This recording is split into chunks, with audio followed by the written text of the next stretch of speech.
భవిష్యత్తులో తరతరాలకు ప్రజలకు ఉపయోగపడేటి.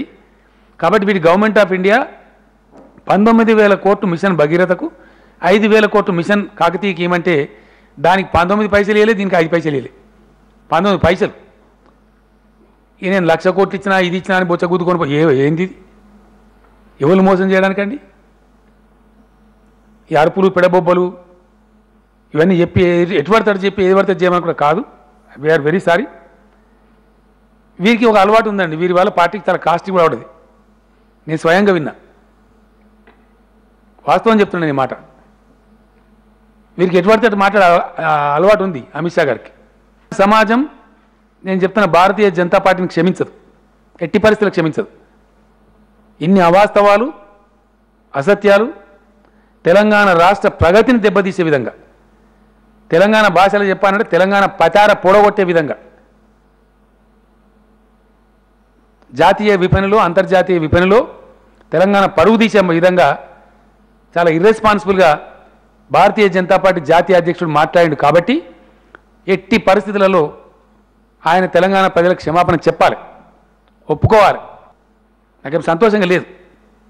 అనవసరంగా వచ్చి ఇక్కడ లేనితోటి కెలికి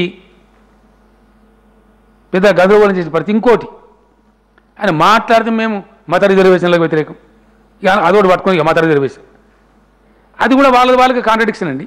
మేము మతపరమైన రిజర్వేషన్లు దానికి వెళ్ళేందో ఓట్లు దొరుకుతాయి అనుకుంటున్నారు. చాలా భ్రమలో ఉన్నారు. ఎందుకంటే ఇది గంగా జమున తహజీబ్ ఉన్నటువంటి తెలంగాణ. హిందువులు ముస్లింలు వందల సంవత్సరాలు శతాబ్దాల తరబడి పెనవేసుకొని కలిసి బతికిన తెలంగాణ ఇది. ఏ ఒక్క సందర్భంలో ఎక్కడో కాడ జరిగితే చిన్న ఇన్సిడెంట్ని పట్టుకొని ఇక తెలంగాణకు అదే శాశ్వతం అన్నట్టు, తెలంగాణ అంటే రజాకారే అన్నట్టు, తెలంగాణలో ప్రజలు కలిసి ఉండరు అన్నట్టు చిత్రీకరణ చేసి తెలంగాణ ప్రజల మధ్యలో చిచ్చు పెట్టేటువంటి ఒక చిల్లర రాజకీయ ప్రయత్నం చేస్తామని అది సాధ్యం కాదు. తెలంగాణలో మేమేదో పంచాయతీ పుట్టించి ఏదో లడాయి పెడతామంటే నడవది, ఇక్కడ నడవయి. అవి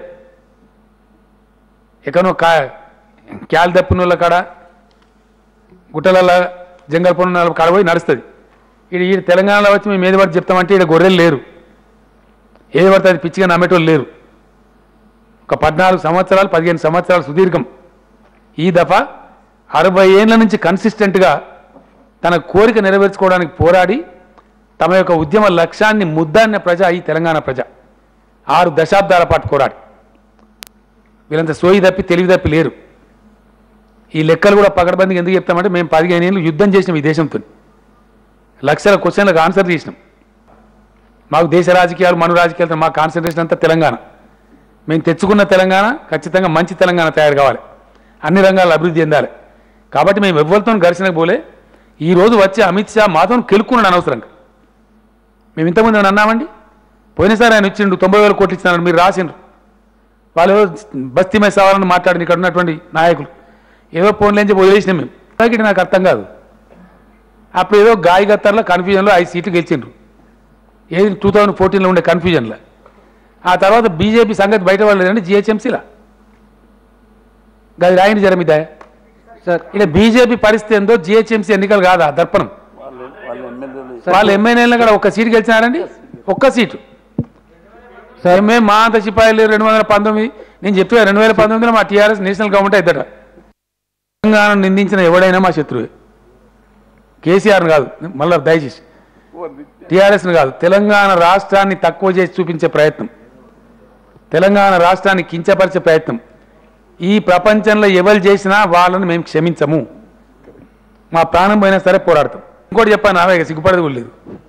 లేటెస్ట్ సర్వే వచ్చిందా బాబు, ఇప్పుడున్న 5 1 సీటుకి వెళ్తలేదు బీజేపీ. సార్ నేను హానెస్ట్గా చెప్తాను ఈ మాట.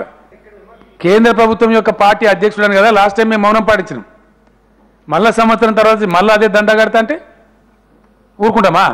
ఊరుకోవాలన్నా? నా ప్లేసులు నువ్వు ఊరుకుంటావా? అమిత్ షా కాదు, ఏ షా కాదా బాబు, నాకు తెలంగాణ బాద్షా కదా CM sir. Telangana is my బాద్షా. I don't mind all these silly things. This is rubbish. KCR has seen how many storms, कितने तूफानों को देख चुका है केसीआर. ये तो तूफान नहीं, हवा भी नहीं. సార్ మీరు బీజేపీ అధ్యక్షుడు అమిత్ షాతో యుద్ధం చేస్తూ ప్రధాని నరేంద్ర మోడీతో స్నేహం చేస్తున్నట్టు కనిపిస్తుంది. నేనేం యుద్ధం చేస్తాను? యుద్ధం ఆయన వచ్చి చిలిపి పనులు చేస్తే నీ సొక్కా గుంజుతా నీ లాగ్ గుంజుతా అంటే నీ కుత్క పట్టుకుంటా బిడ్డ అని అంటున్నా. కేసీఆర్ భయపడతాడా నాకు అర్థం కాదు. గమ్మతం ఈ పవరు గవర్నమెంట్ నాకు లెక్కన తమాషగా ఉంది. 60 ఏళ్ళు మేము ఉన్నాము దెబ్బెమ్మ వాళ్ళు పెట్టుకొని మేమేం చేయలే.